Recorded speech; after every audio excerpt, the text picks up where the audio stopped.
On today's show, a pathway opens for the Democrats to keep the Senate.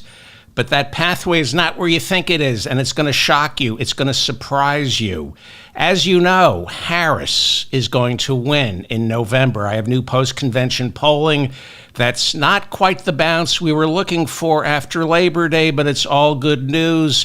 And Donald Trump is dragging the Republican Party down. We know, the polling shows, we know the Democrats are going to capture the House. Will they keep the Senate? It looked like it wasn't going to happen last week, but we're seeing new pathways for the Democrats to keep the Senate because Donald Trump is blowing it.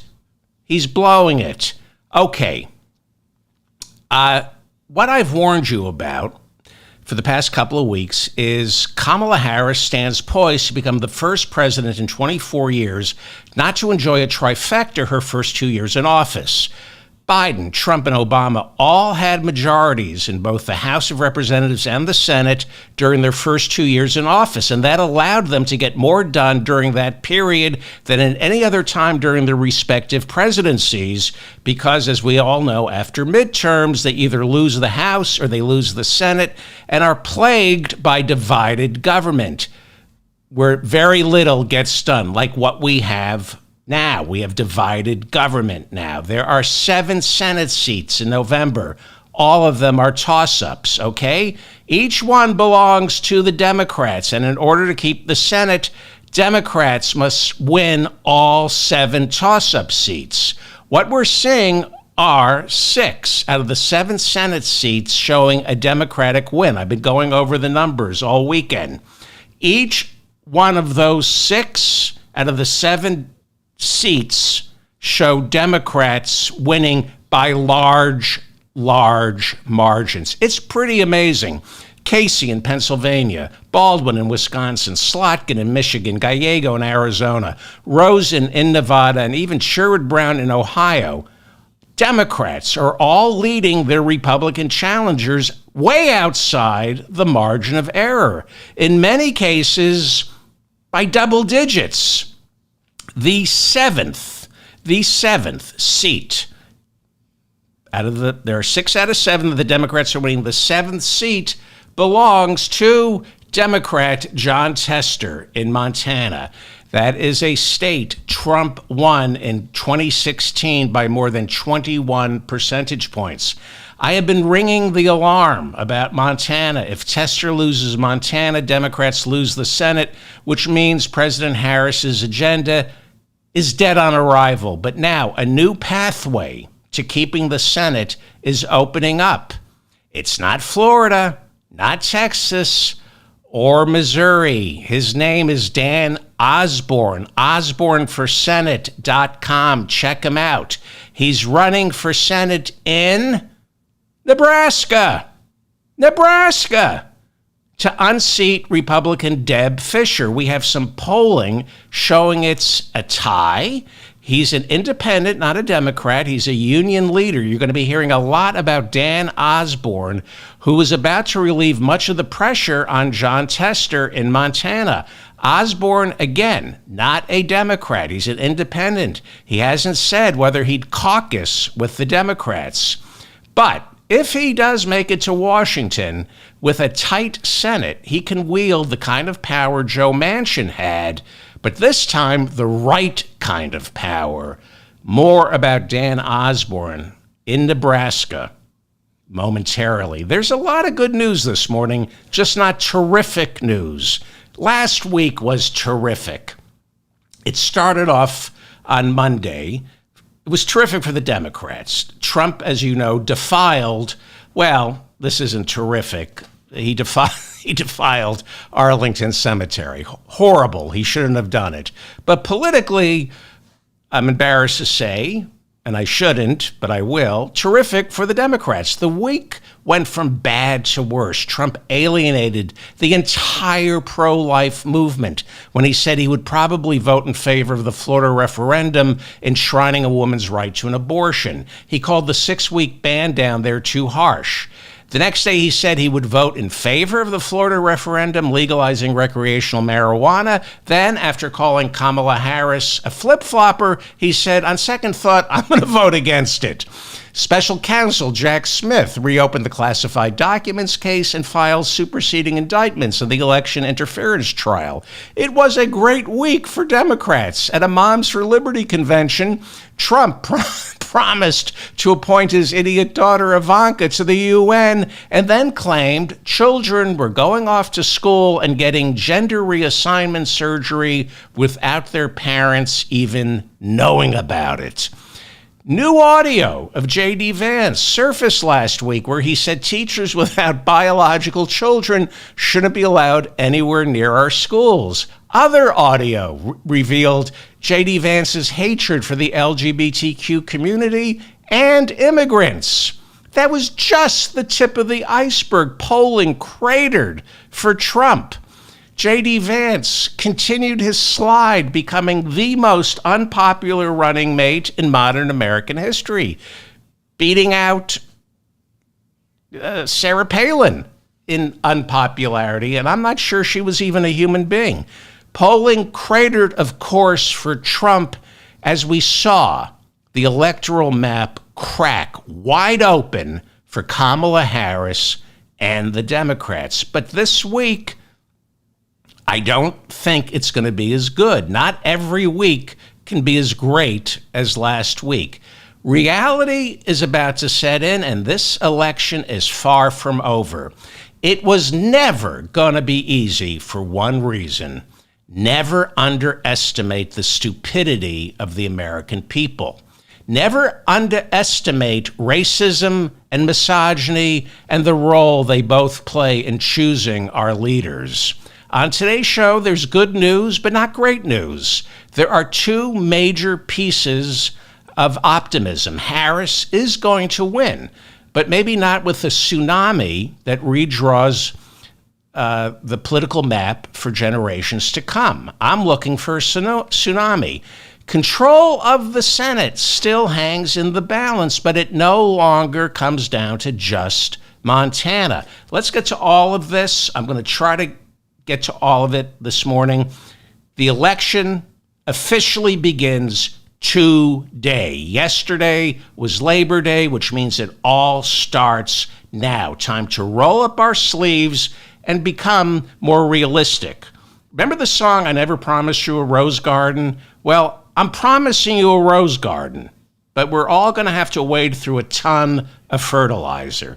She's going to be in the rose garden. It's going to be tougher than I wanted it to be. With just 62 days until the election and having now passed the important Labor Day threshold, a story is beginning to emerge showing Kamala Harris and Donald Trump running neck and neck in both the popular vote and in all the key battleground states, with, pay attention, Harris leading Trump by 3 percentage points in the popular vote and leading Trump slightly in some key battleground states or tied with him, okay? The blue wall has shifted dramatically in Harris's favor. And by that I mean she's made up all of Biden's lost ground. But these 3 states still remain tight, with Harris now leading in Michigan and Wisconsin and dead even in Pennsylvania, with momentum on her side there. But she's not arriving the day after Labor Day with that cushion I was hoping for. You might remember back when she first became the presumptive nominee, I said August had to be a killer month for her. And then I said after Labor Day, when the numbers settle, we want to see a lead, a solid lead in the blue wall, slightly outside the margin of error. We're not seeing that. She's going to win the blue wall, and she had an amazing August, but it's not going to be as easy as I wanted it to be. The headline, again, is I predict Harris will win big, but I'm not seeing that huge post-convention bounce I was looking for, which means September is going to get even bloodier than I anticipated. You're looking at the worst case scenario map where Harris gets 270, Trump gets 268. All she has to do is win Wisconsin, Michigan, and Pennsylvania. She's going to win. She's going to win Wisconsin, Michigan, and Pennsylvania. I've been over this. She's going to win. Look at this map, okay? Now, Trump is about to pull out all the stops in the lead up to the September 10th debate. It's about to get ugly. On today's show, why you're going to see this contest racialized. In some cases, the racialization will be imperceptible because it will be done on a granular level using social media. Trump's campaign manager, Chris LaCivita, invented swift voting. Swift voting was back in 2004, before social media. The lie back then had to be big and bold, but now, thanks to social media, lies, racialized lies about Harris can spread imperceptibly without ever being traced back to the Trump campaign. This thing is about to turn monstrously ugly. And you and I will not even know how ugly it's getting sometimes until it's way too late. Because it's much easier now to run a racist campaign while at the same time keeping your fingernails relatively spotless. In the 2000 South Carolina primary, just to show you how times have changed, George W. Bush spread a rumor about his opponent, John McCain, fathering a black child out of wedlock. Now, McCain and his wife had adopted a child of color. So the rumor of McCain's illegitimate child didn't bubble to the surface until their debate in the South Carolina primary. They had a debate. It was South Carolina, where fathering a black child out of wedlock would weigh heavily on the Republican electorate there. The rumor had the virtue of being half true. McCain did have a child who wasn't white, but he and his wife adopted that child. There was no scandal, but there was just enough of a germ there for that rumor to take hold in South Carolina days before McCain or any of us even knew about it. Somebody working for Karl Rove down in South Carolina was handing out flyers spreading this lie, leaving the flyers on windshields, car windshields. Now, that was 24 years ago, back when rumors, racialized rumors, had to have a germ of truth. They had to be somewhat believable because they were harder to spread back then. But today, you can spread hundreds, thousands of more lies, not rumors, just plain out lies, targeting specific voters on social media, and nobody will have a clue they emanated from Chris LaCivita's office. Chris LaCivita, Trump's campaign manager, who invented swift voting. And these are not rumors. They are just lies. They no longer need any germ of truth. You can now target specific lies to specific people who simply want the lie to be true so they believe it. That's how it works. How does a certain portion of the American population still believe that Tom Hanks runs a child trafficking ring? It's wish fulfillment. You no longer need any germ of evidence, like John McCain adopting a black child, to make the rumor about him fathering an illegitimate black child half true. Lies and rumors are now wish fulfillment. That's what makes people in the 21st century, in 2024, believe these lies. Tom Hanks running a child trafficking ring? How is that possible? It's wish fulfillment for a certain segment of our population, because Tom Hanks is our Jimmy Stewart. He's our Henry Fonda. He embodies everything that's good and decent about America. So even I, because I'm diseased, even I wish he were part of a child trafficking ring. I hate the fact that he has everything and I have nothing. But as hateful and jealous as I am of Tom Hanks, There is absolutely nothing here to believe. But there are tens of thousands of Americans who not only want to believe Hanks runs a child trafficking ring, they're stupid. This is an incredibly stupid country. I'm jealous of Tom Hanks, but I'm not stupid. So if you can get these idiots to believe Tom Hanks runs a child trafficking ring, what else can Chris LaCivita, Trump's campaign manager who invented swift boating, what else can this monster get Americans to believe about Kamala Harris or Coach Walsh or Doug Emhoff? He is relying on wish fulfillment. Doesn't have to be true. Enough stupid people have to wish it to be true, and they will believe it. What we have topping the ticket in the Democratic Party is a successful, attractive black woman married to a Jew. There are thousands, tens of thousands of disgusting things the Trump campaign is doing right now to get voters to believe. And it's all lies, rooted in wish fulfillment, the desire for them to be true. And that's all you need now, is people to desire the wish to be true. This is poised to be the ugliest presidential campaign in American history. Now, Trump publicly can't say whatever he wants about Harris.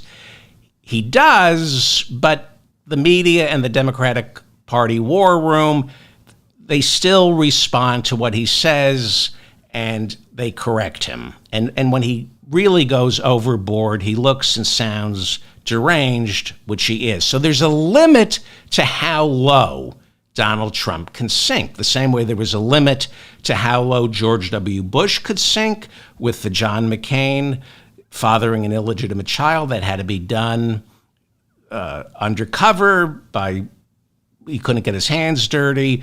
George Herbert Walker Bush, running against Dukakis, racialized the campaign with the Willie Horton ad, but it never got traced back to George Herbert Walker Bush, even though he and Lee Atwater approved it. Now it is so much easier to racialize a presidential campaign and not get it traced back to somebody like Chris LaCivita, who is spreading lies sub rosa in chat rooms, on social media, on the deep dark web. And then these lies are slowly bubbling to the surface on podcasts or blogs that only hardcore Republicans listen to or read. Very few of these lies, because there are tens of thousands of them right now, very few of them will make it to the big time. But some will. And by the time they do, there will be enough hyperlinks and fake secondary and tertiary sources commenting on these lies to make them look like there's something there.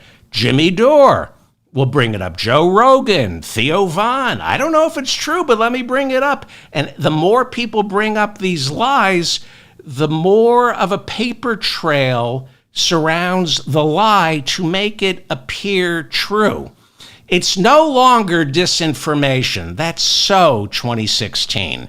Now it's just plain lies with useful idiots blogging and podcasting, commenting on these lies, creating the illusion of a story. Smoke with no fire. These are lies that are shaped, and we're talking about thousands of lies that have already been spread about Coach Walsh, the wife, the kid, Kamala, Doug Emhoff, the family. These are lies that are shaped for key demographics, lies that target blacks, then they're lies for Jews, women, Arabs, gay people, whomever, just lies designed to make certain, it's the segmentation of the voters. And they just segment the voters down, they parse them down to what lies they want to believe.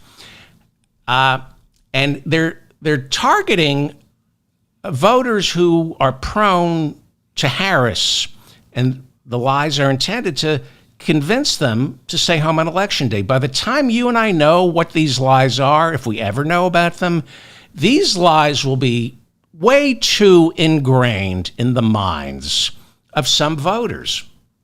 Thanks to Donald Trump and Chris LaCivita and Corey Lewandowski, who's back, thanks to these guys harnessing the venality of the internet, this is the ugliest presidential campaign in American history right now.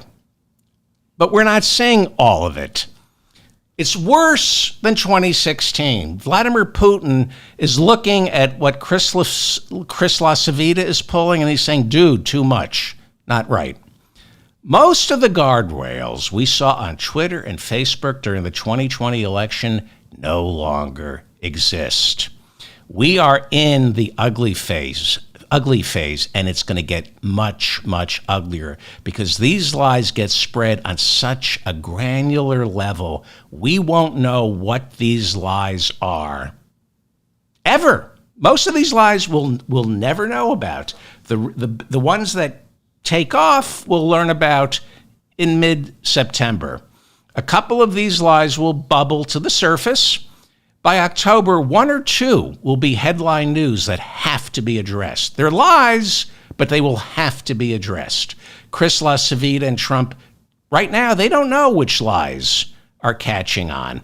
But one or two, I can assure you, will. And those lies that do catch on, it doesn't matter if we can disprove them. These little lies, the ones that go unnoticed, those are the lies that are unrefuted and remain permanently lodged in too many voters' heads come Election Day.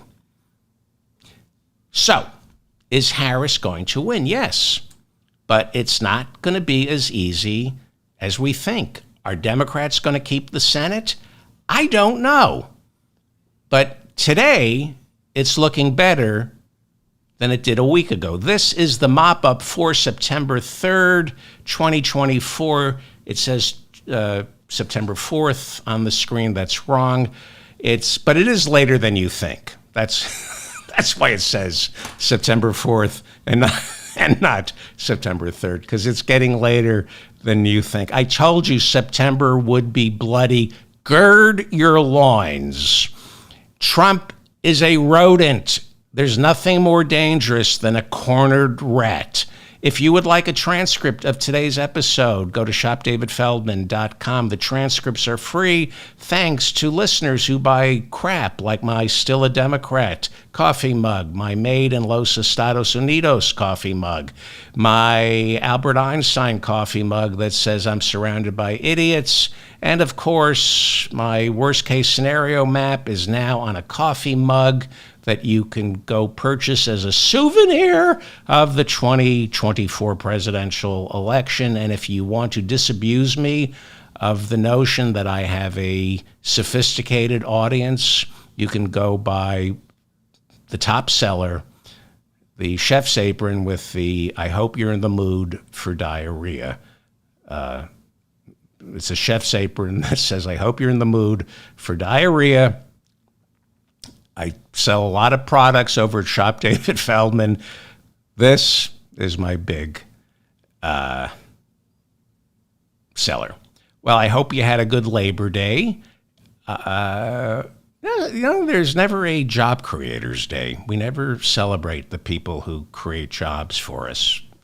Why is that? Oh, yeah, because they're D-bags and they make our life miserable. Happy Labor Day. Okay, again, I am not saying the Labor Day bump I was hoping for. Longtime listeners to this show know I've been warning that should Montana Democrat Jon Tester not get reelected, we lose the Senate. One of the problems with the Senate, all coming down to Montana, is Montana voters, according to the polling I see, Montana voters are more likely to vote for Tester if they don't believe their vote will determine control of the Senate. This is tough here. If Jon Tester, By the way, John Tester is the single most popular senator in Washington among his constituents. No other senator in Washington has consistently polled such high approval ratings as John Tester. But Montana is a deep, deep red state. It sometimes shows Trump winning by 20 points this time. Trump won it in 2016 by almost 22 points. So Tester is a Democrat who cannot nationalize this race. It's why he didn't attend the Democratic convention last month, and it's why he hasn't and won't endorse Kamala Harris. He's making this strictly about him and the voters of Montana. The problem for Tester is it's slowly turning into being about control of the Senate. And that is going to bite him in the you-know-what. As far as I know, I'm the only one who's been ringing the alarm about Montana. I'm sure there are other people, but the media hasn't pounced on the notion yet that the Senate all comes down to Montana. And once they do, that is going to hurt Tester. So Democrats need to put another Senate seat into play to take the pressure off Tester and the voters of Montana. They've made it clear in polls that I look at, they don't want to pick control of the Senate. They're saying, we'll vote for Tester, but not if it means Democrats keep the Senate. So if we can dial back the importance of Montana, Tester can win this. Again, the last thing we need is Montana flooded with journalists reporting on how control of the Senate all comes down to this one race, John Tester versus Sheehy. So I have what I consider shocking news when it comes to Democrats keeping control of the Senate. Now, this is serious. In the past 4 weeks, I suggested in a Kamala Harris once-in-a-generation landslide, we might flip Rick Scott's Florida seat blue. He looked the most vulnerable. After that, I thought we could flip Ted Cruz's seat blue. He's up against Colin Allred. And the third likeliest would be flipping Josh Hawley's Missouri seat blue. He's running against Lucas Kunce. Lucas is a terrific candidate, veteran. Now, one of the reasons some people think Josh Hawley is vulnerable in Missouri is because abortion is on the ballot there. But Jamie Dupree writes that polls are now telling us that Missouri voters are in favor of a woman's right to choose by a landslide. 52 in favor of a woman's right to choose, 34% against. Landslide. Huge pro-choice margin. But according to Jamie Dupree, the latest polls show Trump is still leading in Missouri by 13 points. And Josh Hawley, Senator Josh Hawley, the Republican, is beating Lucas Kunce by 11 points. Kind of interesting. People in Missouri look like they can keep two competing thoughts in their head. Missouri, by the way, because I'm talking about the racialization of politics on today's show, Missouri has some of the most virulent racism in the country. I remember a guy on the radio in St. Louis called someone the N-word, and he only ended up getting suspended. He said, you got to take some time off. And then he came back. I'm telling you, Trump is going to make this race all about race because it's all he knows how to do. And as much as we hate to admit it here in America, racism works. It works for Republicans. So that massive blue tsunami coming from the Harris campaign, not saying that, but it's, the first week of September. If we can see a massive blue tsunami, not a wave, a tsunami, conceivably she could help flip the Florida, Texas, and Missouri Senate seats blue. Not seeing it yet, okay? Which I find very disappointing. But are you sitting down? Nebraska. I've been seeing signs of life for the Senate in Nebraska. There's a chance to flip a red seat in Nebraska independent. Not blue, independent. Nebraska is a red state, but not completely. Okay, like Maine, Nebraska is not a winner-take-all when it comes to the Electoral College. Biden got one electoral vote in Nebraska because Omaha. There's a fascinating Senate race in Nebraska that could make that could make John Tester in Montana happy, because this might take some of the pressure off of him.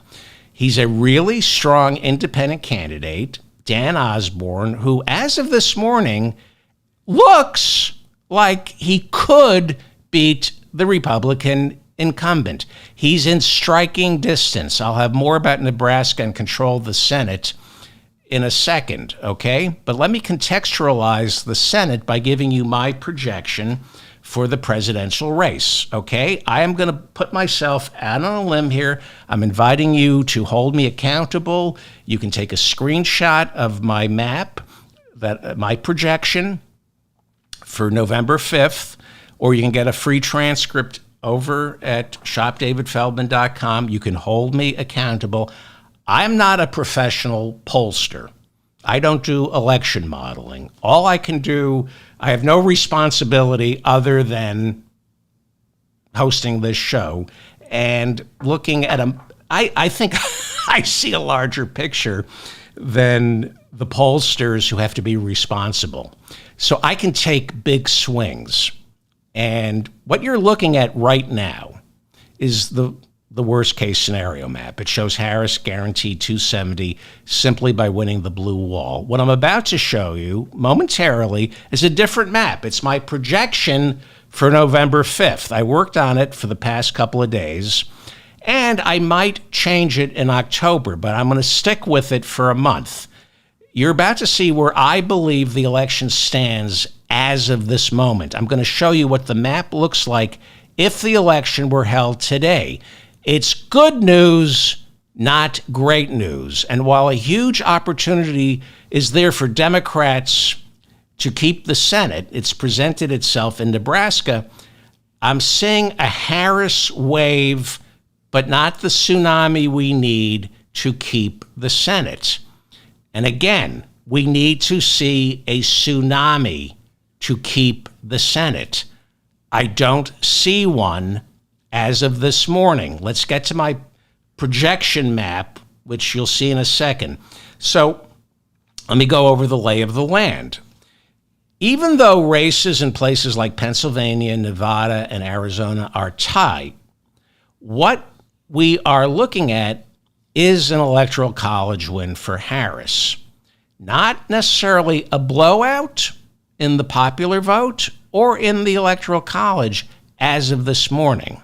I'll show you my projections in a second. The post-convention bounce I was looking for didn't materialize the way I thought it should in the lead up to the week after Labor Day. What we're seeing instead is the pre-convention bounce, the Harris mania, if you will.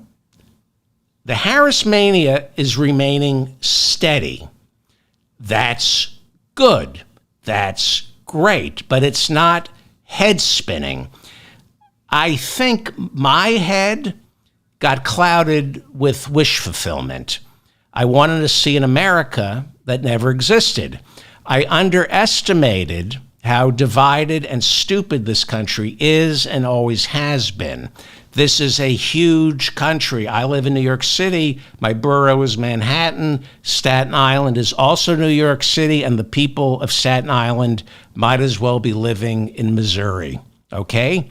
Looking back to last week and the week before, looking back at what I saw last week and what I see now, Harris's post-convention bounce I now realize, came earlier.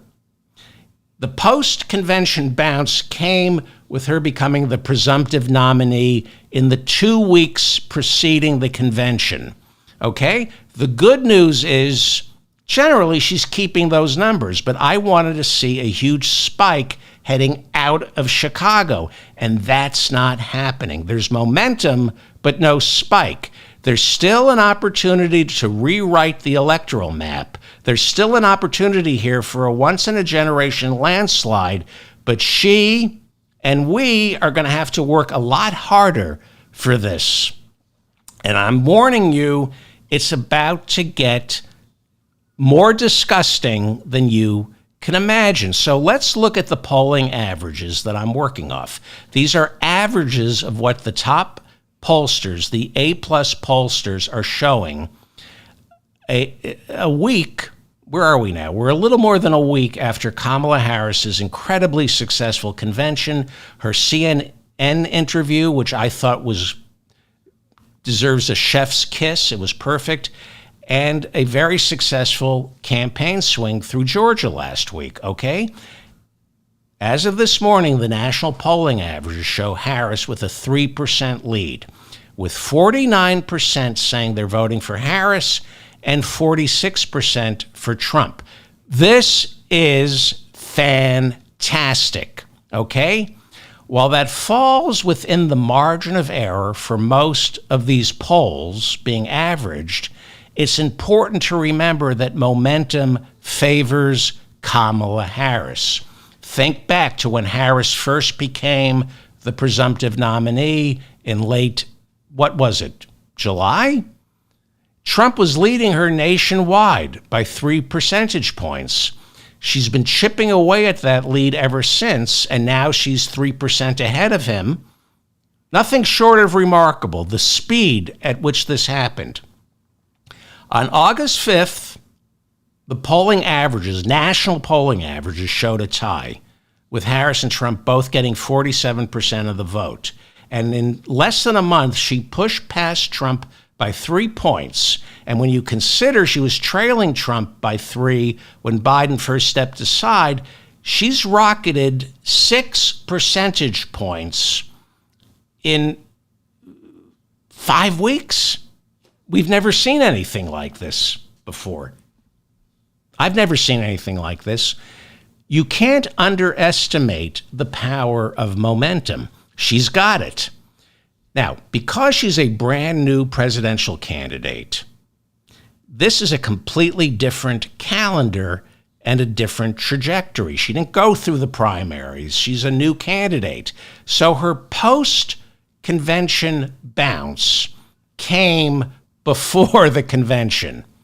Okay? I was greedy. I wanted more for her and the Democrats after the convention because I want nothing short of total destruction of both Trump and the entire Republican Party. They deserve decimation on Election Day. I'm going to get to my projection for Election Day and then more about that Senate candidate in Nebraska who's going to blow you away. But first, I want to talk about ceilings. Ceilings, not the glass ceilings Harris will be shattering on November 5th. I'm talking about a different kind of ceilings. It's in polling. Ceilings are the highest level of support each candidate can expect. It's really important. Traditionally, Republicans, especially Trump, have much lower ceilings than Democrats, which is why Republicans must rely on voter suppression. There's a Trump ceiling and there's a Harris ceiling, but she's still a new candidate, so it's too early to discover where exactly Kamala Harris's ceiling is. The good news is the national averages, what we're seeing so far is Kamala Harris's ceiling is steadily 1% higher than Donald Trump's. Now, we have no idea if she can push past that any further. Right now, her ceiling is 49%, okay?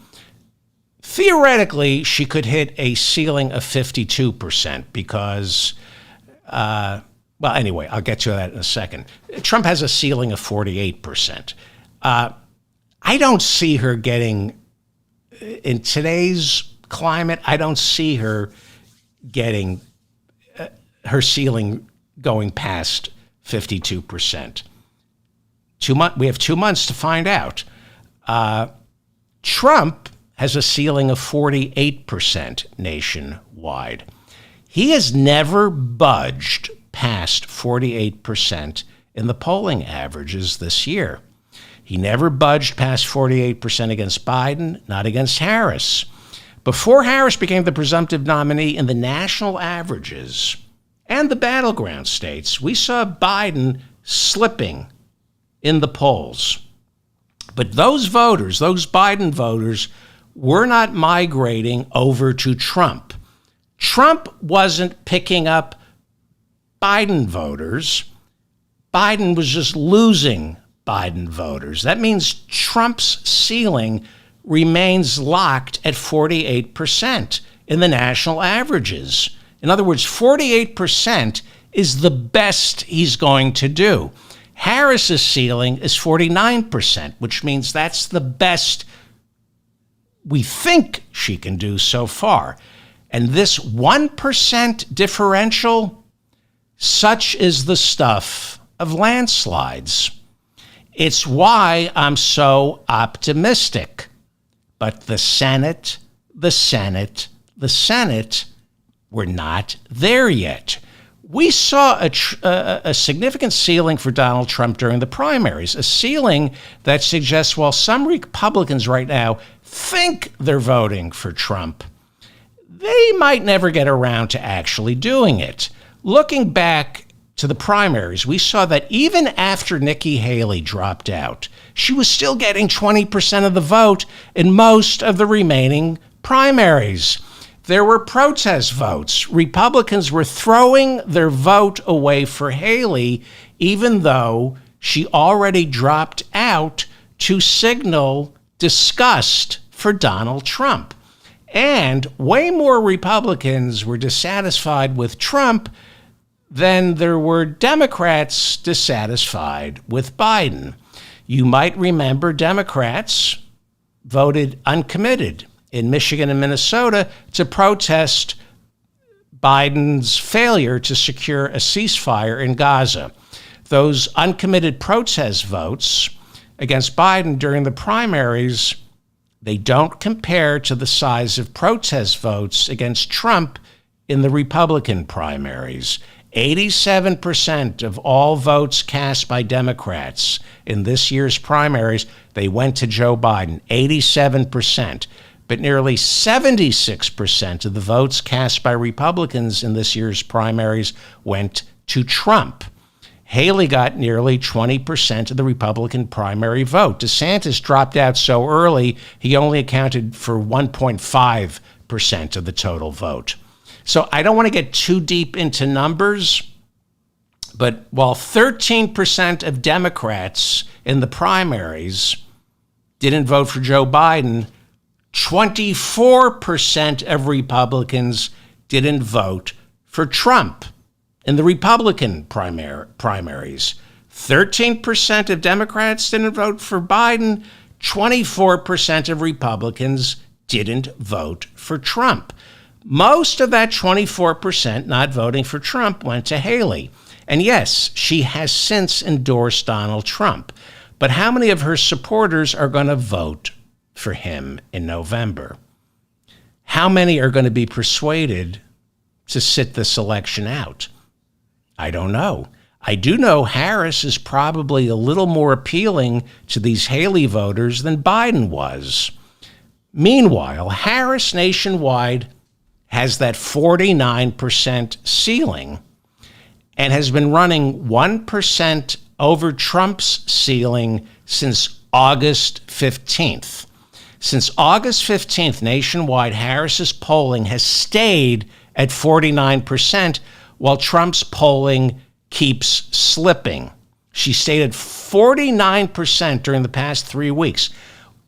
Trump is going down, but his supporters are not migrating to Harris, and that tells us that's a cautionary tale. It tells us that Trump's support nationwide is fluid, sloshing back and forth between him and undecideds. If Trump's support nationwide has dropped 3%, he could theoretically win those undecideds back. But that ceiling will still never be shattered. He's not going to get more than 48%. Harris's ceiling so far is 49%. If she can stay at 49% in the national polling, this has the possibilities of an electoral college blowout.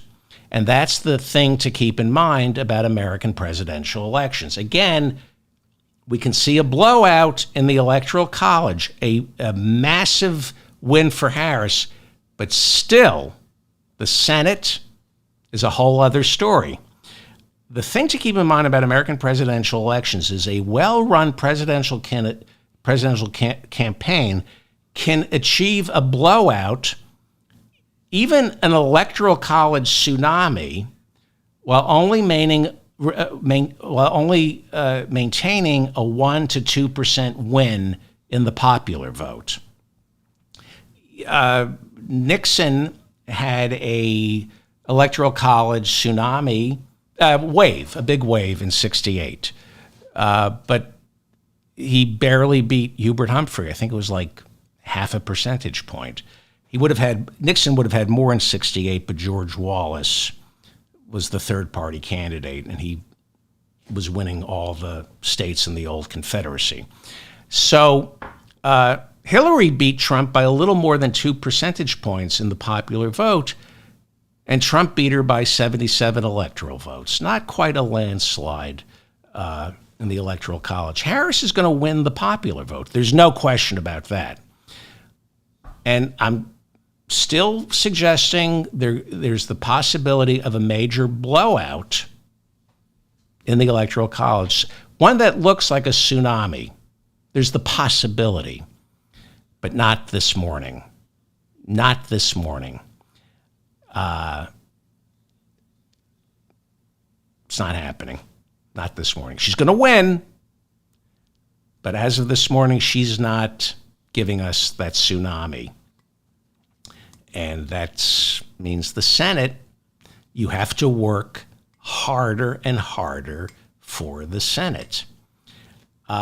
Nationwide, I don't see huge swings from Trump to Harris. I think moving forward until November 5th, Harris will lead consistently nationwide by about 3, maybe 4 percentage points.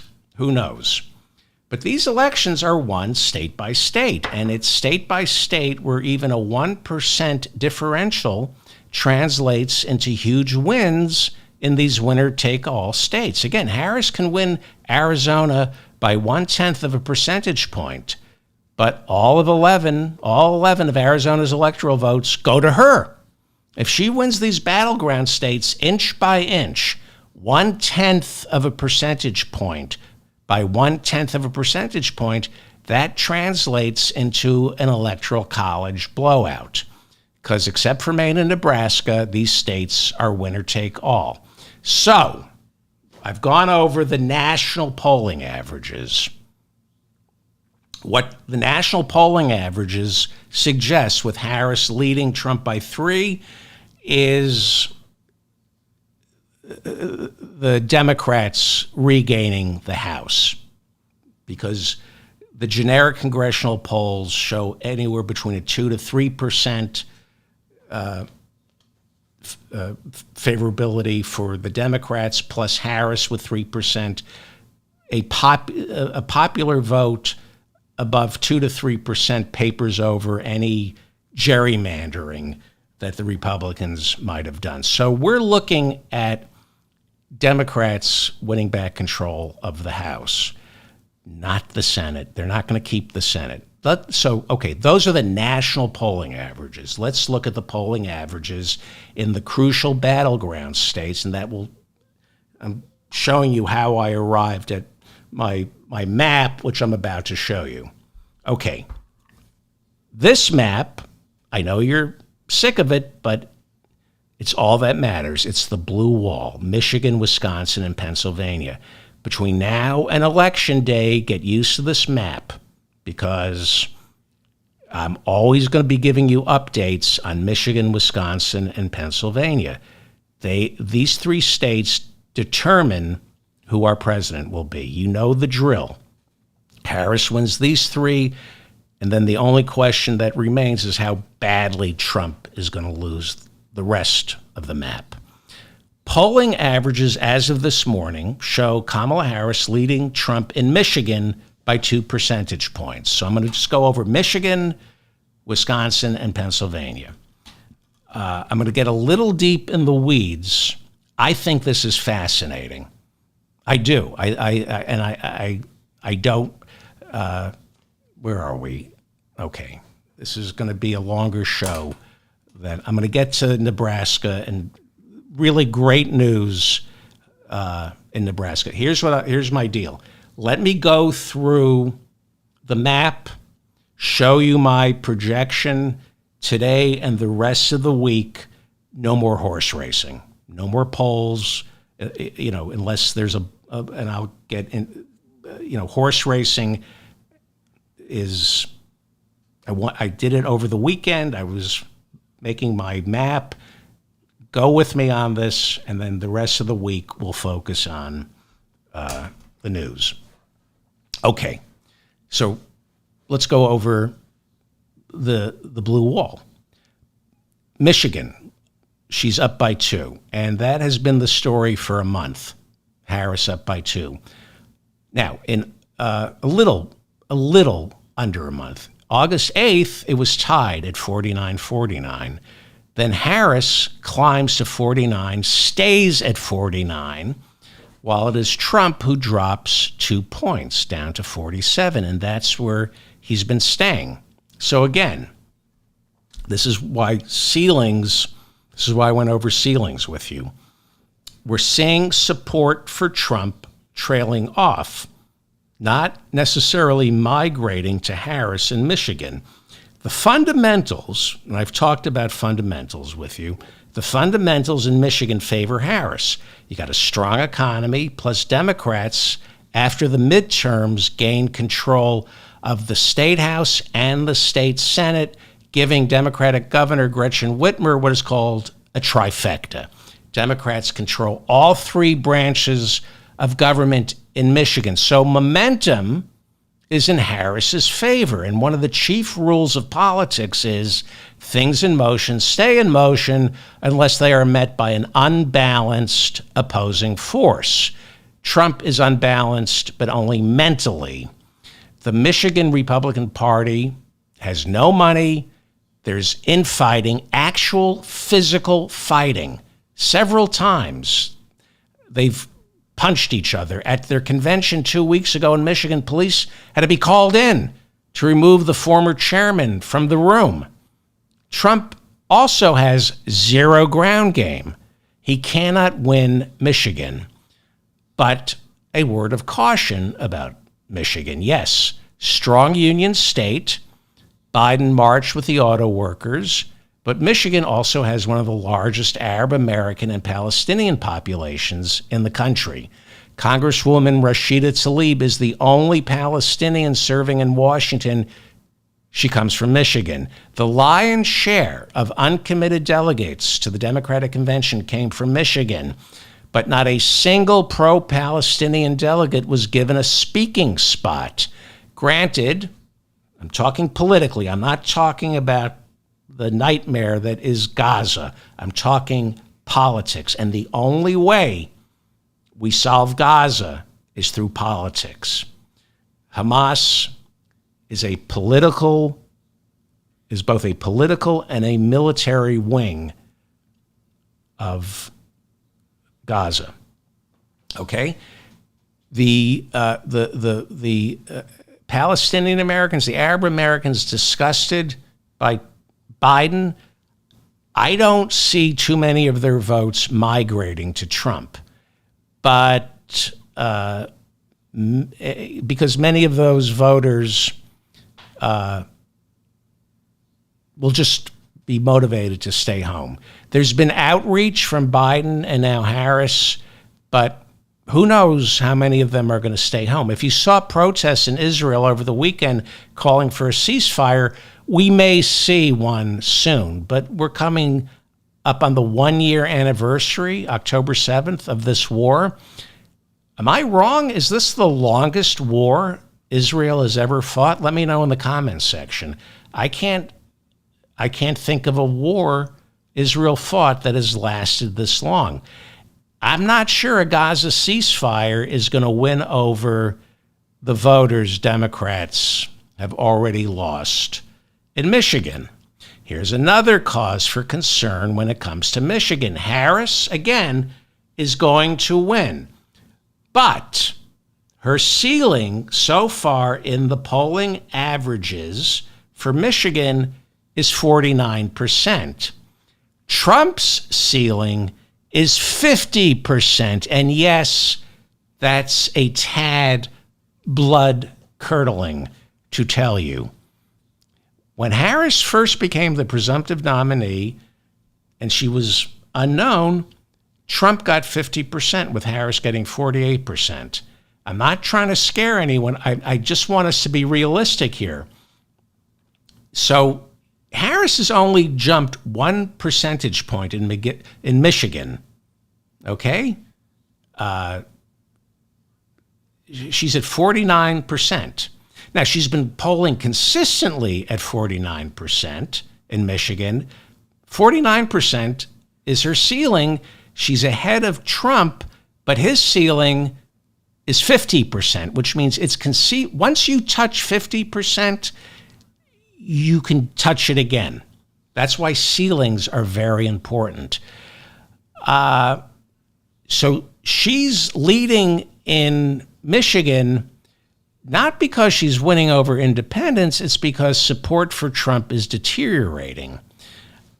She's gone up 1 point. Trump has lost 3 points in Michigan, polling averages. Again, this is why I talked about ceilings today. I hate to be the bearer of, not bad news, but if Trump got 50% in Michigan once, less than 2 months ago, means conceivably he can get 50% again. Now, the good news is Harris would have to commit some amazing blunder, especially during the debate. There would have to be a secular shift in the national polling led by a series of cataclysmic news cycles, cataclysmic for Harris. That's never going to happen because she is right now running the most disciplined campaign in modern American history. Zero flubs. Watch the CNN interview. This is a disciplined campaign. More disciplined than anything I've seen. Now, again, it's only a month or two old. It might change. Michigan. Also, I'm making Michigan solid blue on my map that I'm about to show you, partly because Elisa Slotkin, the Democratic candidate for Senate, is running for Democrat Debbie Stabeno's seat. Elisa Slotkin is strong. Her polling is strong. She's running way ahead of her Republican challenger, according to the averages. Right now, she's averaging a 5% lead. But some polls show Slotkin leading her Republican challenger in the double digits. Now, again, Slotkin is the ground game for Harris in Michigan. She's also going to be the bellwether for Michigan. Pay attention to Slotkin's race for Senate in Michigan. As you continue to see Elisa Slotkin consistently running ahead, that will tell you everything you need to know about Kamala Harris's chances in Michigan. Slotkin's got a lock on Michigan. So Harris has won. Unless Slotkin does something unseemly and completely blows it, unless Harris does something and completely blows it, with Election Day 2 months away, I'm calling Michigan a lock for Harris. Okay? Let's go to the second state, Wisconsin. And I promise no more ground game, no more electoral map for the rest of the week. But I talked about the importance of where the polls stand right after Labor Day. Well, it's the day after Labor Day, and I feel obligated to tell you where the election stands as of today, because it's often a leading indicator of where the election lands on November 5th. What you see on Election Day, we often see reverting back to the first blush of the day after Labor Day. Everything settles, and we come where it stands now after all the Sturm and Drang. What is it, Sturm and Drang? It'll come back to where it is now, essentially. Okay, Wisconsin, 1/3 of the blue wall. Slightly different story. Polling averages in Wisconsin show Harris now leads Trump by 1 point. On July 22nd, Trump led Harris 49-45. Trump now has 48%. Harris has 49%. Again, I'm giving Wisconsin to Harris. The fundamentals favor Harris. But what gives me cause for concern is Trump has been consistently polling anywhere between 49 and 48%. In order for Harris to take the lead, she had to rise 4 points in the polls. Trump only dropped 1 percentage point. He dropped 1 percentage point, and now Harris is leading. Trump has an incredibly solid Republican base in Wisconsin. He's not losing them. Harris has to gain the independents. She's not going to pick off Trump supporters. The most she can hope for is they stay home. Now, I'm giving her Wisconsin, but I see trouble in Wisconsin later this month. I've always worried about Wisconsin. I'm giving it to Harris. Now, why? We have Democratic Senator Tammy Baldwin running for re-election in Wisconsin, and she's been leading consistently in the averages all summer. After Labor Day, she's still leading. Currently, those averages put her ahead at 6.4%. That's, borderline blowout. Even Rasmussen, which is a Republican polling unit, Rasmussen's most recent polling shows Tammy Baldwin beating her Republican opponent by 10 points. If Rasmussen is saying that, we're looking at a landslide as of today. If you couple that with the fundamentals, Wisconsin's strong economy, Wisconsin favors Harris over Trump. I'm giving Wisconsin to Harris. But it is a dicey state. It's not going to be an easy win. I want everyone to understand what's going on. You have to be realistic. You have to understand the needle that Kamala Harris is trying to thread, especially in Wisconsin, and why that CNN interview and the rest of her campaign is going to be short on specifics and more about a general feeling. Wisconsin is not an easy pickup. I'm not looking at a post-Labor Day earthquake here. Trump has an incredibly solid base in Wisconsin. He's only dipped 1 point, going from 49 to 48. Harris is only leading because Trump, not because Trump is slipping in the polls. She's leading because she's going up in the polls, picking off independents, and they are not reliable. Independents are not reliable, okay? Undecided voters are not reliable. This election in Wisconsin can only be won by picking off independents. So specifics like a Green New Deal or Medicare for All, unfortunately, specifics like that are going to scare more Wisconsin independents away than bring them into her tent. And I know a lot of people are getting angry with me for saying that. I hear you. And maybe I'm wrong. Maybe I'm wrong on that. But I suspect if you want to win over independents, you don't go big and bold in Wisconsin. I don't know. I could be wrong on that. The other problem with Wisconsin is both Trump and Harris share an identical ceiling. Again, Harris is going to win Wisconsin because she knows exactly what she's doing, but this is not a layup. Trump and Harris in Wisconsin both hit 50% once in the past 6 weeks. They each enjoy a ceiling of 50%. Trump hit 50% on July 27th. Harris hit 50% for a few days in mid-August. So it's not like there's incredible momentum for Kamala Harris in Wisconsin. In fact, she's off her highs in Wisconsin. The post-convention bounce didn't materialize in Wisconsin. If anything, the race tightened after Wisconsin.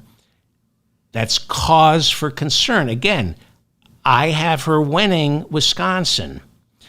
But I think Wisconsin, not Pennsylvania, will be the problem child. I think at the end of September, it will be Wisconsin causing concern.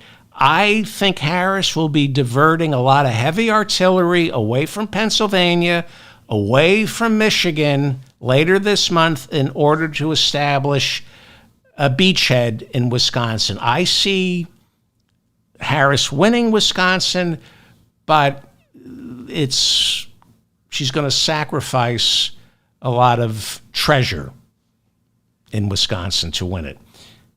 Now remember, a win is a win. She wins by 10,000 votes in Wisconsin or 100,000 votes in Wisconsin. She gets all 10 of Wisconsin's electoral votes. With the race, I'm going to tell you something you're not going to want to hear, okay? With the race in Wisconsin this tight, this is precisely where Donald Trump could benefit from a strong debate performance on September 10th. We're doing a watch party. I know. This is a little scary.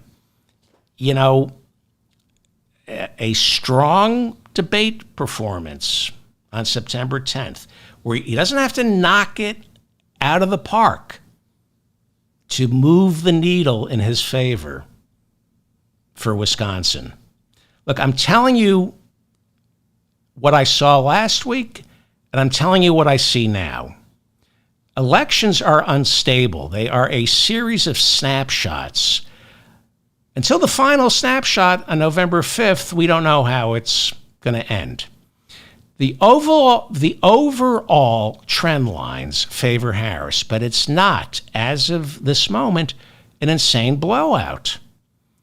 It did feel like one for me last week, but that was before this new tranche of polling came in over the weekend. Now, what Harris has on her side in Wisconsin, and this is why when you look at the new map, you'll see I'm giving her Wisconsin. What she has more than anything else on her side in Wisconsin is consistency. For weeks, she has been consistently polling ever so slightly ahead of Trump. And consistency, if she continues to lead Trump in Wisconsin, even within the margin of error, that consistency in and of itself creates its own momentum. So I'm not a professional pollster. I can take big swings here.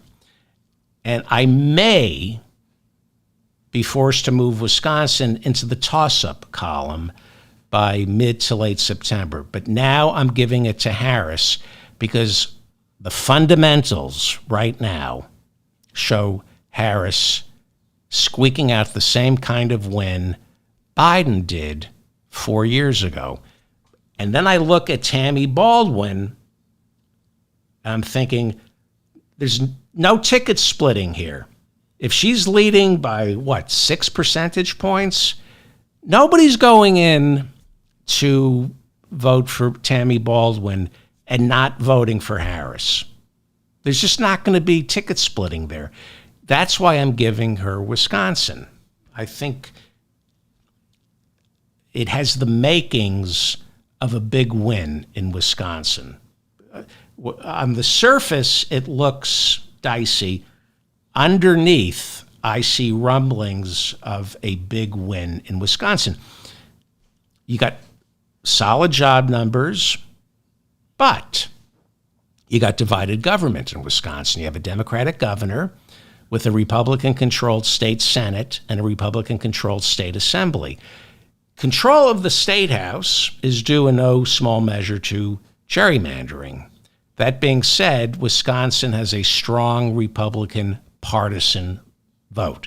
Historically, for the past 10 years, Republicans are more likely to get elected in Wisconsin than Democrats are.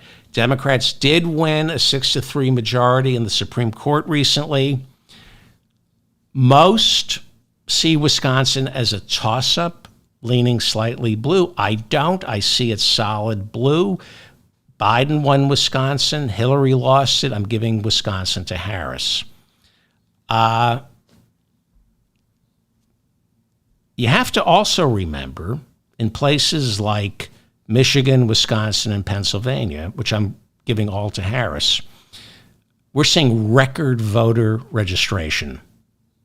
Plus, enthusiasm for Harris is hitting record levels.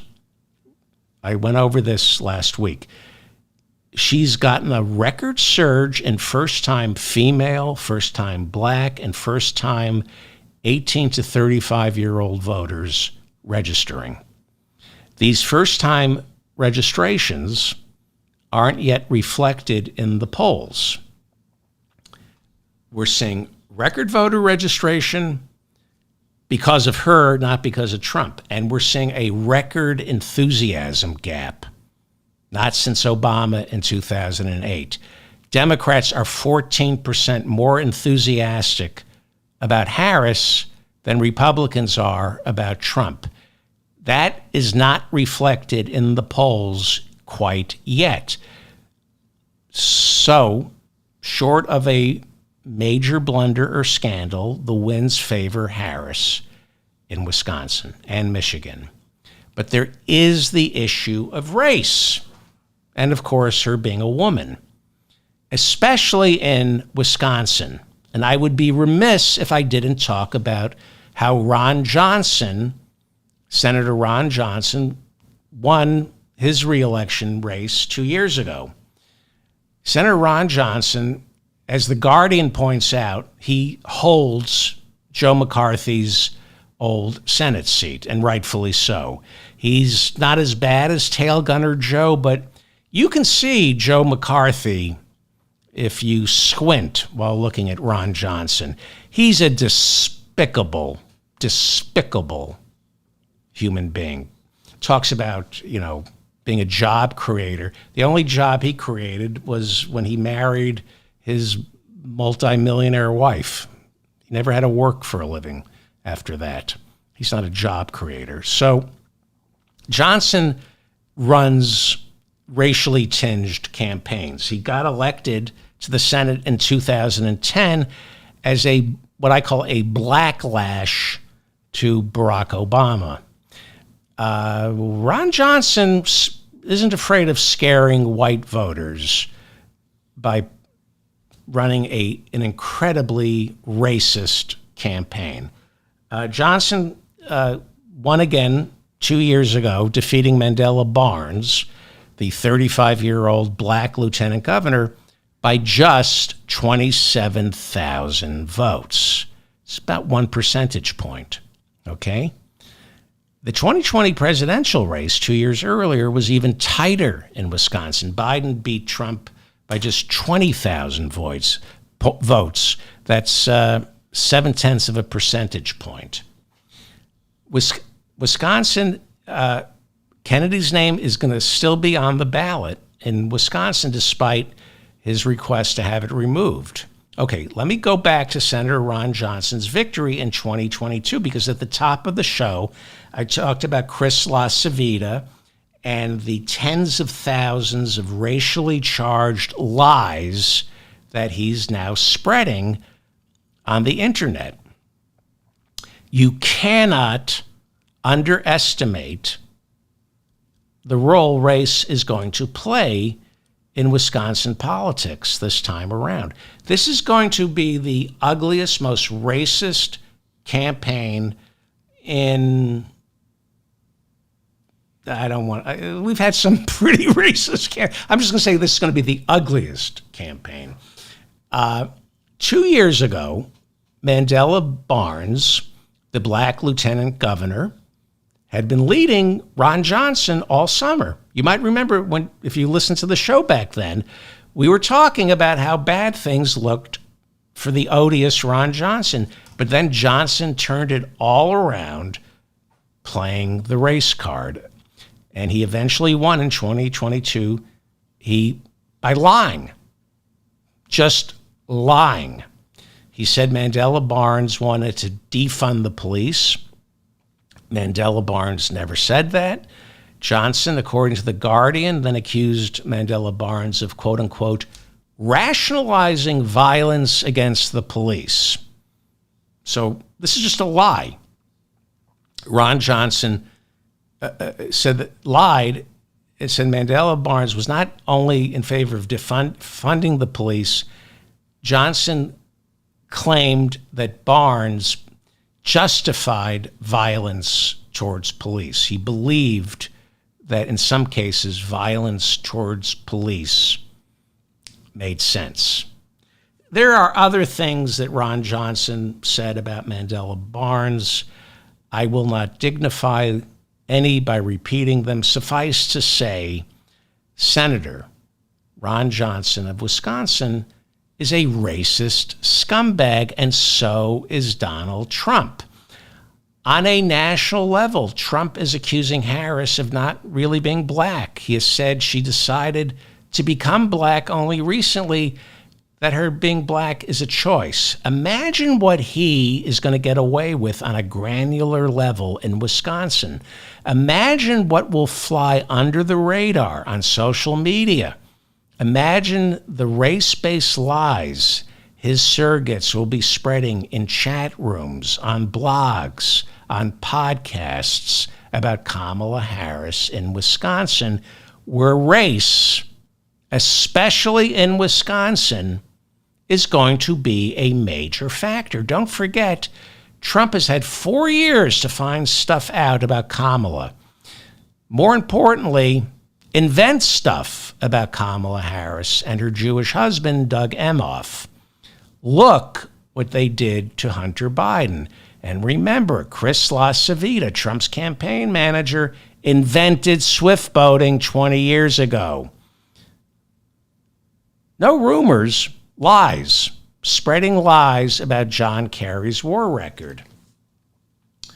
So imagine what Chris LaCivita is already spreading about Kamala and her husband. Lies that haven't yet bubbled to the surface. They're planting lies that are quietly taking hold in Wisconsin as I speak. They're taking hold in all the battleground states, lies that the Harris campaign doesn't even know about yet. And by the time they do, in some cases, it's going to be too late to refute them, because by the time the press and the Democratic Party and Kamala Harris find out and then start proving these lies are lies, those lies have already taken hold and are, for way too many swing voters, impossible to deprogram. These lies feed on prejudice against black women with Jewish husbands. They reaffirm what many voters want to believe, the wish fulfillment. It doesn't matter if Doug Emhoff never did a bad thing in his entire life. Lies about his work as a Los Angeles corporate attorney are already taking hold in swing states. Rumors we haven't even heard yet. Lies we haven't even heard yet. And with some voters, I've been through this. You all know what it's like with some voters. You can show them the lies aren't true, but they still say, I don't know, something's there. There's something about Harris I just don't trust. That's Chris LaCivita's ground game. It's not knocking on doors. It's not opening field offices in battleground states. It's quietly throwing the rankest, most rancid lies at the opposition. And thanks to social media and troll farms, it'll all look to some as organic. It will look to some as though it's grassroots. No connection to the Trump campaign. It's not a ground game. It's below ground. It's completely below ground, this game. It's a game that he cannot take credit for. But Trump will know that he's doing it. I'm telling you this because, once again, I'm giving Wisconsin to Harris, but there is the distinct possibility that we're going to see Wisconsin tighten heading into October. I would even go so far as to suggest that the worse Trump behaves, the tighter it's going to get in Wisconsin, because, again, it's Trump and it's Wisconsin. Last spring, you may remember, I said of the 3 states that comprise the blue wall, Wisconsin was the iffiest. And then things shifted in the summer. Wisconsin and Michigan became reliably blue, and Pennsylvania, with its 19 electoral votes, has become the most stubborn. Here's why I see things settling in Pennsylvania for Harris, while Wisconsin turns problematic for her. This is really important if you want to understand the blue wall. Wisconsin, and this is why I said this back in the spring, that Wisconsin is going to be harder than Pennsylvania and Michigan. Why? Fundamentals. Wisconsin is whiter than Pennsylvania. Wisconsin is less urban than Pennsylvania. Wisconsin has slightly more evangelicals than Pennsylvania. Wisconsin has fewer foreign-born voters than Pennsylvania. So, those are some fundamentals that suggest there's a possibility Wisconsin could seem to drift towards Trump. But Tammy Baldwin is running Kamala Harris's ground game there by running for Senate. She's running ahead. Again, race in Wisconsin, more important than it is in Pennsylvania. And it may not matter to my listeners that Harris is a woman or black, and I can assure you there are thousands of voters in Wisconsin who honestly tell themselves that Harris being black or a woman has no bearing on their vote. All it takes is one or two lies about Kamala Harris to tap into an independent voter's latent misogyny or racism, and that Wisconsin voter goes with Trump. Nobody thinks they're voting for Trump because they hate women. Nobody thinks they're voting for Trump because they hate blacks. Nobody says, I'm voting for Trump because Kamala Harris is a black woman married to a Jewish man. And India, I've left out her Indian heritage. All it takes is a lie, a dog whistle rooted in bigotry, and you have independent voters going with their guts. They're not racist. They're just doing a gut check, and they're voting for Trump. Okay. Michigan, Wisconsin, Harris, Pennsylvania is, here's why I'm giving Pennsylvania to Harris. As of this morning, the averages show it tied, okay? Each candidate gets 48% in Pennsylvania. But this is huge for Harris because 6 weeks ago, she was down by 3. She's gone up 3. Trump has stayed the same. His ceiling is 48%. Momentum favors Harris. I'm sorry, Trump's ceiling is 49%. Okay? I apologize. He got that in late July. Harris's ceiling is also 49%. She hit that the week before convention. Like Wisconsin, the race in Pennsylvania has tightened since the convention. It's not what I wanted. I'm still giving her Pennsylvania because the fundamentals are so strong. Solid economy in Pennsylvania. Democrat Senator Bob Casey, running for re-election, consistently leads his Republican opponent. The latest polling averages have Casey up by 6.5%. There's a Times Siena poll from a few weeks ago, has him winning by 14 points. Okay? You simply cannot have an incumbent Democratic senator pulling these numbers for so long and not expect him to drag Harris over the finish line with him. It's an impossibility. You're not going to see ticket splitting in Pennsylvania. She's going to win Pennsylvania. Okay? Pennsylvania historically likes to elect Democratic governors and then saddle them with Republican state houses. Right now, Josh Shapiro is the Democratic governor. He's got a Democratic House of Representatives, and the Supreme Court is run by Democrats. But Republicans in Pennsylvania control the state Senate, and the Secretary of State, the highest-ranking election official in Pennsylvania, is a Republican. Pennsylvania, as of this morning, is the toughest. But I'm giving it to Harris, okay? I'm going to wrap this up. Okay. So, I work off the Economist YouGov polling. I pay extra for it. I believe it's the closest I get to seeing what the candidates see.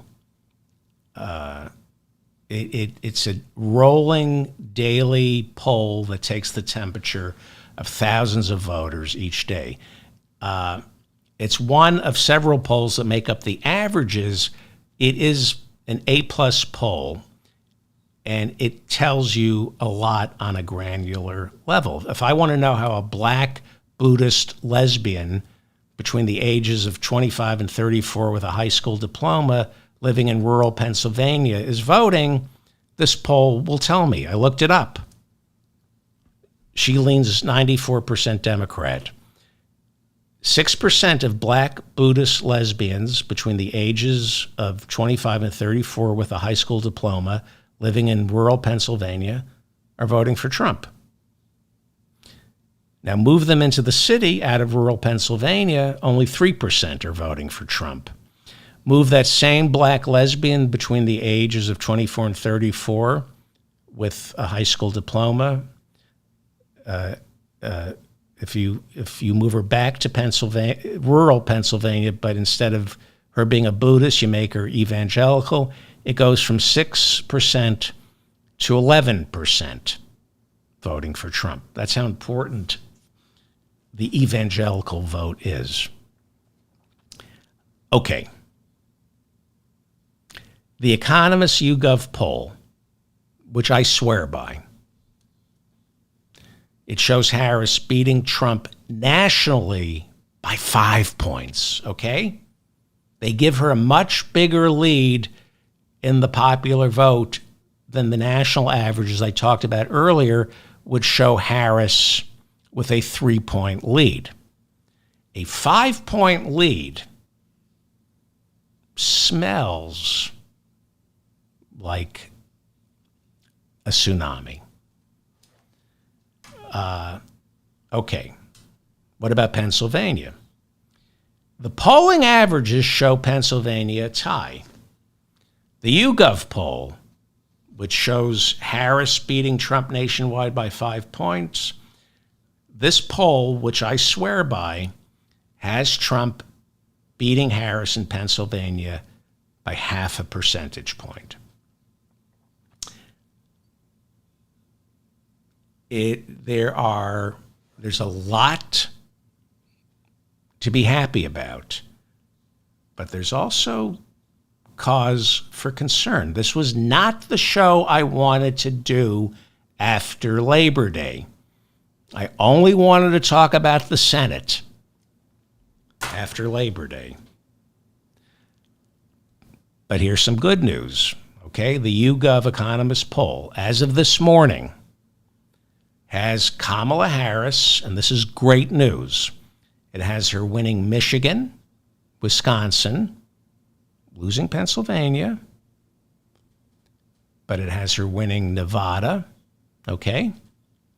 It has Trump winning Pennsylvania, Georgia, Arizona, and North Carolina. It's a lot to digest. And what they're saying, what they're looking at, is an electoral map win that I don't understand, okay? Because if she loses Pennsylvania, she has to win either North Carolina or Georgia, and then either Georgia or North Carolina, and then she has to pick up either Arizona and Nevada. The Economist YouGov poll has her winning Nevada, but it has Trump winning Pennsylvania, Georgia, Arizona, and North Carolina. So there's nothing for her to swap out for Pennsylvania. But as of this morning, their electoral map gives Kamala Harris 272 votes, Donald Trump 266. Okay? And again, that I don't understand how how do you get there? I don't see it. I don't see how they get there, but they're smarter than I do. I just don't see, it doesn't add up. Okay. This is good news because right after Labor Day, the week after Labor Day serves as a leading indicator of what we're going to probably see on Election Day. I said this earlier. Elections often revert to what we see from the first blush after Labor Day. It's not what I was hoping for. I wanted a cushion. Harris doesn't have a cushion. What she has is more like that thing with the beads Uber drivers put on their car seat to stimulate blood flow to their spinal column. The election is hers. She's going to win it. If it were held this morning, she'd win. I believe that while this race will appear to tighten in the next couple of weeks, this is what I'm saying.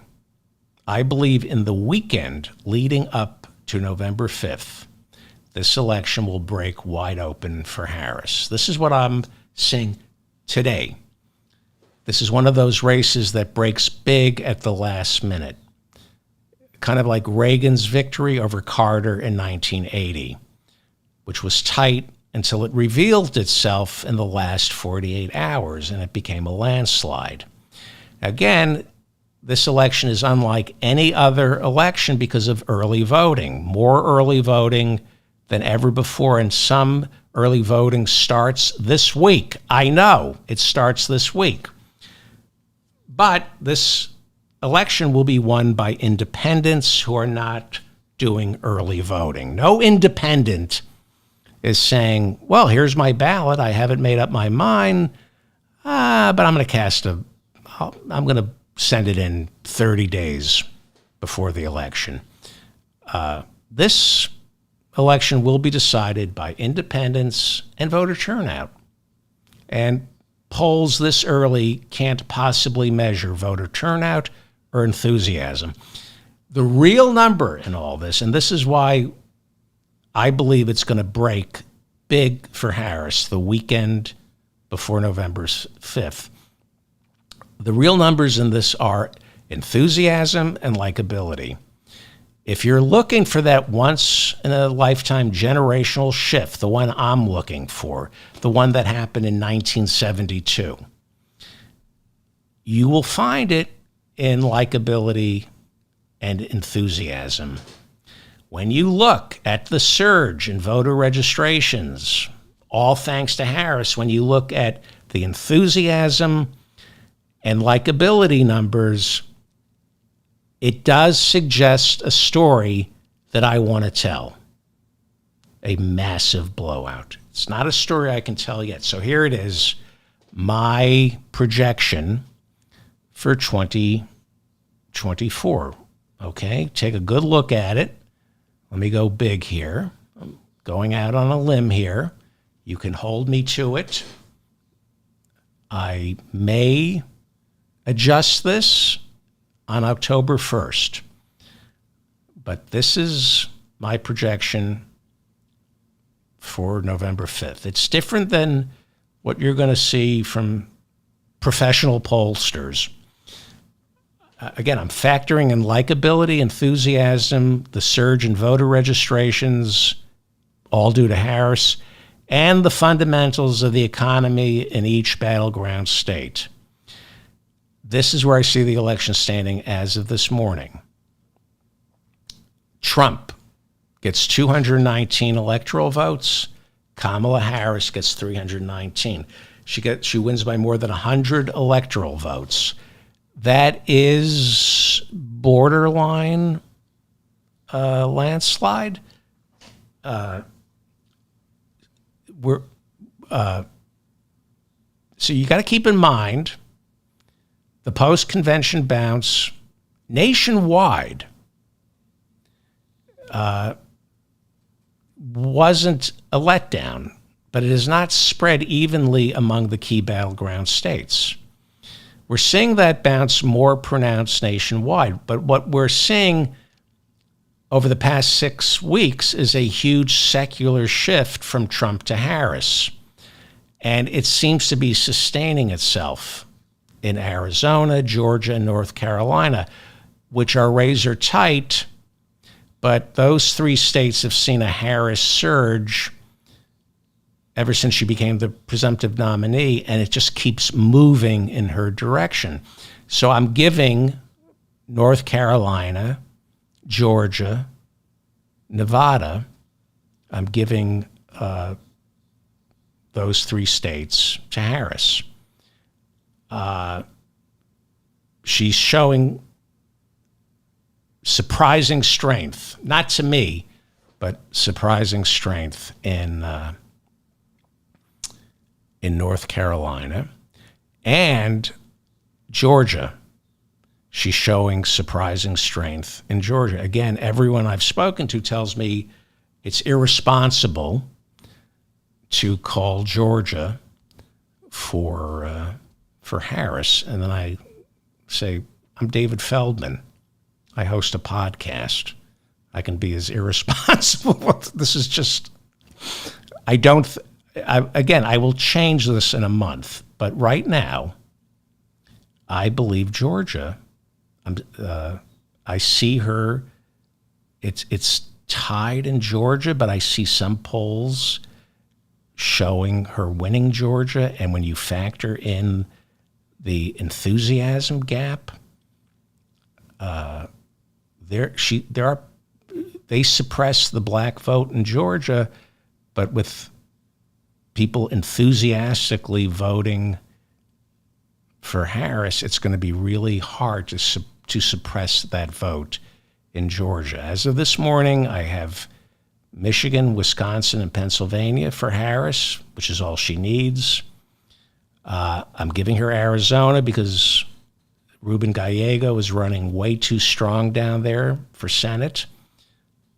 I'm giving Nevada to Harris because Democratic Senator Jackie Rosen has a solid margin over her challenger.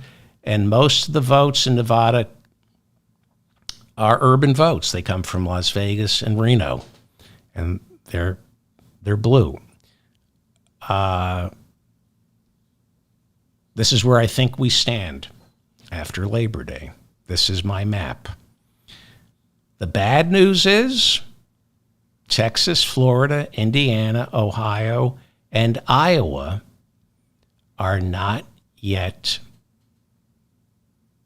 you can't even think about them yet. You might remember I said we were possibly looking at a map of untold possibilities after Labor Day. I said we may see Texas, Florida, Ohio, Indiana, and Iowa. One of those states might show signs of life. We're not seeing that. We're not. I wish I could tell you we were.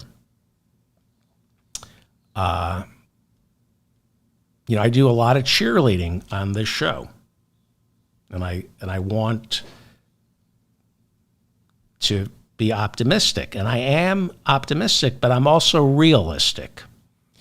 This is all good news. She's going to win. But I want it all. I want it all, especially the Senate. Now, I got to wrap it up. I'm sorry I went so long today. When it comes to the Senate, Nebraska, very quickly, this is the candidate. You'll be hearing about him. I've been talking a lot about John Tester in Montana. You're going to be hearing a lot about Dan Osborne in Nebraska. Really interesting. I shouldn't have waited so long to talk about him. So I'll be talking about him again. He's really interesting. So I first heard about him when Julia Louis-Dreyfus mentioned him. And then Howie Klein wrote about him over at Down with Tyranny. Everybody should read about Howie Klein. Then I saw that the United Auto Workers endorsed him.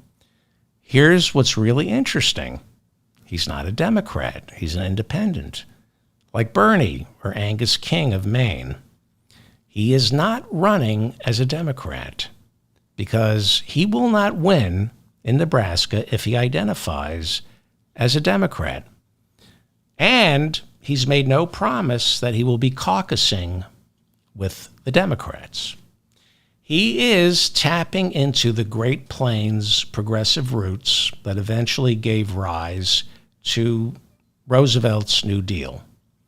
He's running as a union man. So he's not caucusing with the Republicans. Sean O'Brien, who heads the Teamsters, spoke at the Republican convention, and he says, there are a million Teamsters here, and I haven't yet endorsed Kamala Harris. The Teamsters are not endorsing Trump. Okay? If your union, as disappointing as the Democrats are when it comes to unions, the Republicans want to destroy unions. Dan Osborne led the Kellogg strike 3 years ago, which was settled with increased benefits and wages for the workers. Big, successful strike. While running for Senate, he is also doing an apprenticeship to become qualified to handle and purchase refrigerants. The Democratic Party isn't running a candidate for Senate in Nebraska. And Osborne has said, I don't want your endorsement. He's going up against Republican incumbent Deb Fischer. Okay. A YouGov poll that came out 4 weeks ago shows Deb Fischer, the Republican incumbent, only leading Dan Osborne by 2 percentage points. There's another poll that shows it being tied. Now, there have been several push polls. You know what a push poll is. We've been over that. There have been several push polls showing Osborne beating Fischer once the pollster explains who Dan Osborne is. Okay? Really interesting race. Remember, Kamala Harris, and the Democrats will be flooding Nebraska to win that one electoral vote that Omaha offers up. Overall, Nebraska favors Trump in double digits. I mean, I've seen the part out of Omaha. When you get out of Omaha, Trump, I saw one poll, Trump is winning by 56 percentage points in Nebraska. But Dan Osborne, imagine someone like him in D.C. doing to President Harris what that turd Joe Manchin did to Joe Biden. But Dan Osborne would be making demands that favor instead of hurt the working class. I'll talk more about Dan Osborne. I'm sorry I went so long, but I wanted to share my work with you. None of this will be handed to us. You have to earn it. And then once you earn it, you have to keep it, because it's going to get taken away from us in 2 years in the midterms unless we keep it. Get to work. Seriously, get to work. For your own mental health, get to work. Depression, anxiety stems from a sense of not being in control. People are anxious and depressed about this election because they feel they have no control. You do have control. You do. Get to work. Call the Democratic Party. As Michelle Obama said, don't wait for the Democratic Party to call you. You call the Democratic Party. JohnTester.com. Dan Osborne in Nebraska. I'm focusing my energies on the Senate. That's what I'm concerned about. This show I'm dedicating to the Democrats keeping the Senate. If you trust me, if you listen to this show, I'm asking you to get to work for John Tester and check out Dan Osborne in Nebraska, because those two are our only hope. One of those two, Tester or Osborne, is the only hope that Democrats control the Senate. Now, there's no guarantee Osborne is going to caucus with the Senate. But I'm pretty, again, I think when he wins, I can see him voting for Chuck Schumer as majority leader, not necessarily caucusing, with the Democrats, but at least voting for Chuck Schumer, giving him control of the Senate, and pushing, with the Senate being this tight, having a lot of power as a union guy, pushing the Harris administration. One guy can do it. It could be Dan Osborne, the same way Joe Manchin was a thorn in Bernie's side and Joe Biden's side, and Joe Manchin and Kyrsten Sinema gutted the Inflation Reduction Act. It was originally Build Back Better. Imagine what Dan Osborne in Nebraska will insist President Harris do. Get to work for John Tester. Get to work for Dan Osborne. Don't wait for them to call you. They don't know who you are. Call them. You can donate. You can phone bank. If you live near Nebraska or Montana, you can go there and knock on doors. And get to work for Kamala Harris. If you live in these crucial battleground states, get to work for Kamala Harris. It's not good enough to destroy Donald Trump. We must destroy the entire Republican Party at the ballot box. They must all pay for their sins. I'm David Feldman, reminding you to stay strong and protect the weak. Thank you to Bob in the chat room. It is not September 4th, it's September 3rd. If you would like a transcript of today's episode, go to shopdavidfeldman.com. If you want to help me out, please like this episode. It's the best way to guarantee that I remain in your feed. Subscribe to my newsletter, subscribe to my channel. The most important thing you can do is share this episode. That is, if you want to help me, share it, copy and paste the link to this episode, and please share it. That is the number one way to help me. Transcripts are free, thanks to listeners who buy garbage over at Shop David Feldman, like this beautiful Still a Democrat coffee mug. We also have a t-shirt, a Still a Democrat t-shirt. The Made in Los Estados Unidos coffee mug. The Albert Einstein mug where he says, I'm surrounded by idiots. And then my worst case scenario map showing Trump losing to Harris. And of course, I hope you're in the mood for diarrhea, chef's apron. Right. 2 hours. Not good. I should not be doing 2-hour shows. This is not good. I should be doing shorter shows. Thank you all. I think that covers everything. Another show tomorrow. Thank you.